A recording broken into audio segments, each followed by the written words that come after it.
Hi అలైకీం shalom. Bible భాష సనాతనమైనటువంటి భాషల్లో పరిశుద్ధ గ్రంథమైనటువంటి బైబిల్ లిఖించబడినటువంటి భాష అయినటువంటి హీబ్రూ భాష ఒకటి. ఇటు బైబిల్ భాష దాదాపుగా 3000 సంవత్సరాల ఇతిహాసం కలిగినటువంటి భాష. నేటికి ఇశ్రాయేలు దేశం ఇటు భాషను అధికారికమైనటువంటి భాషగా గుర్తించి అటు భాషను వాడుకలో ఉన్నది.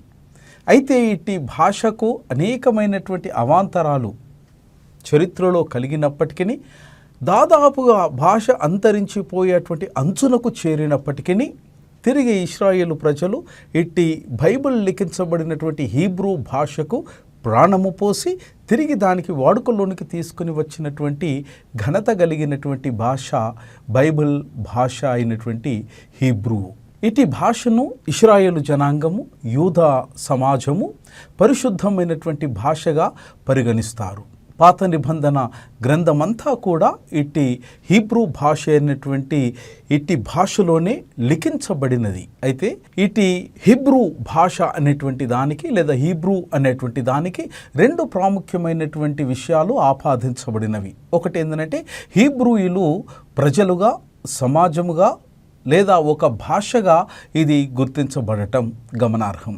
హీబ్రూ భాష సాధారణంగా ప్రపంచంలో అనేకమైన భాషలు ఎడమ నుంచి కుడికి వ్రాస్తూ ఉంటే, హీబ్రూ భాష మాత్రం కుడికి నుంచి ఎడమకు వ్రాయడం మనం చూస్తాం. ఇట్టి హీబ్రూ భాషలో 22 అక్షరాలు కలిగి ఉన్నాయి. మొదటి అక్షరమైనటువంటి ఆలెఫ్తో మొదలుపెట్టి టావ్ అనేటువంటి అక్షరము చివరి అక్షరంగా ఇట్టి హీబ్రూ భాషలో మనం చూస్తాం. హీబ్రూ అక్షరమాలను అనేక మంది బైబిల్ పండితులు దీని టావ్ అషూరి అని, లేదా జూయిష్ స్క్రిప్ట్ అని, లేదా స్క్వేర్ స్క్రిప్ట్ అని, లేదా బ్లాక్ స్క్రిప్ట్ అని సంప్రదాయబద్ధంగా దీనిని abjad script. It is used in the writings of Hebrew language and other Jewish languages. Most notably Yiddish and Ladino, Judeo Arabic and Judeo Persian అన్నటువంటి వాటిలో ఇట్టి లిపిని వాడబడుతూ ఉన్నది. పరిశుద్ధ గ్రంథమైనటువంటి బైబిల్ 73.3% ఇది హీబ్రూ భాషలో వ్రాయబడి ఉంది. అయితే విచిత్రమైన విషయం ఏంటంటే, ఇట్టి హీబ్రూ అక్షరమాలకు, పదాలకు ప్రతి అక్షరానికి ఒక సంఖ్యాపరమైనటువంటి విలువలు కలిగినటువంటి భాష ఇది. పరిశుద్ధ గ్రంథం లిఖించబడినటువంటి ఈ బైబిల్ భాష దాదాపుగా 6 కాలాలలో దీని యొక్క ఉనికిని వర్గీకరణ చేసినారు బైబిల్ పండితులు. ఈ 6 వర్గీకరణ కాలాలలో ఇటు భాష కొన్ని మార్పులను చోటు చేసుకుని ఉన్నది.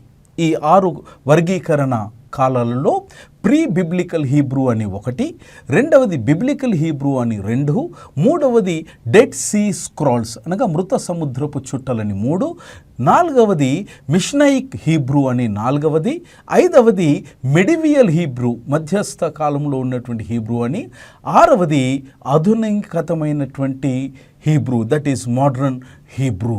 నేటి బైబిల్ హీబ్రూ భాషలో కలిగినటువంటి బైబిల్ అనుసారంగా దాదాపుగా అట్టి బైబిల్లో 22,864 వచనాలు గలవు. అయితే అందులో 3,06,757 హీబ్రూ పదాలు ఉన్నాయి. అయితే ఇందులో 12,02,977 అక్షరాలు ఉన్నాయి.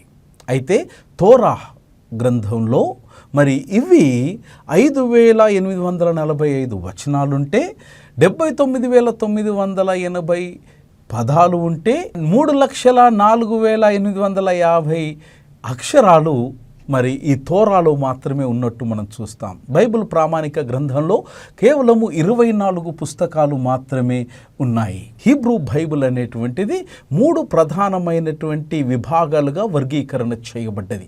మొదటి వర్గీకరణ తోరా, దానిని ఆంగ్లంలో టీచింగ్ అన్నారు, తెలుగు మాధ్యములో బోధన లేదా శిక్షణ అని కూడా అన్నారు. ఇట్టి తోరా లేదా బోధన, టీచింగ్, శిక్షణ అనేటువంటి దానిని పెంటెట్యూక్ అని అంటారు. The 5 books of Moses.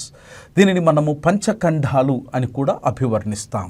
రెండవ వర్గీకరణ హీబ్రూ బైబిల్లో ఏంటి అంటే దట్ ఈస్ నెవీమ్ అనగా ప్రవక్తలు.